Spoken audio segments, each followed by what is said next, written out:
எங்களோட ஒவ்வொருத்த வாழ்க்கையும் நாங்கள் எங்கே இப்போ இருக்கிறோமோ அல்லது என்ன செய்கிறோமோ அல்லது என்னத்தை செய்ய வேணும்னு யோசிக்கிறோமோ எல்லாத்தையும் உள்ளடக்கியதான் எங்களோட வாழ்க்கை. ஆனால் அந்த வாழ்க்கையில் நாங்கள் எங்கே இருக்கிறோம் என்ன செய்கிறோம்ன்றதுக்கு அப்பால் எவ்வளவு சந்தோஷமாக இருக்க முடியுமோ, எவ்வளவுக்கு எங்களை கொடுக்க முடியுமோ, எவ்வளவுக்கு மற்றவர்களுக்கு சேவை செய்ய முடியுமோ என்பதில் எங்களோட மகிழ்ச்சி இருக்குது. இப்போ இந்த பிளான்ட் எடுத்துக்கொள்கிறோம்.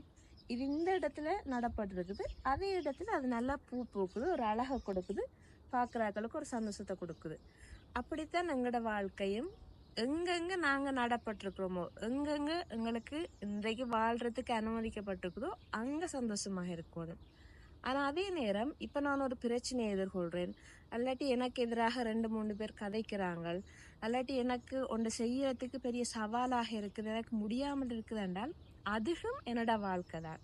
ஆனால் அதோடு நான் மடிஞ்சு போகாமல் அதில் இருந்து எனக்கு ஒரு எழுச்சியை, ஒரு புதிய பாதையை, ஒரு புதிய நம்பிக்கையை காண வேண்டும் என்று எங்களுடைய மறைந்த திருத்தந்தை பிரான்சிஸ் அவர்கள் சொல்கிறார்.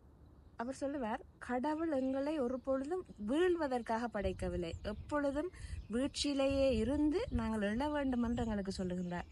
அவர் எங்களுக்கு அனுமதிக்கக்கூடிய துயரங்கள், சவால்கள், பிரச்சனைகள், எங்களுக்கு நம்பிக்கை இல்லாதனங்கள் எல்லாம் அதுக்குள்ளே இருந்து நாங்கள் எப்படி எழ வேண்டும் என்பதற்கான ஒரு பாடமாக இருக்க வேண்டுமே அல்லாது அதிலேயே மடிந்து போய்விடக்கூடாது என்று அவர் எங்களுக்கு சொல்லுகின்றார். இந்த நற்செய்தியிலே அவர் தரக்கூடிய உபமானம், விதை மடிந்து வாழ்வு கொடுக்கின்றது என்பது அதற்கான ஒரு அடையாளம் தான்.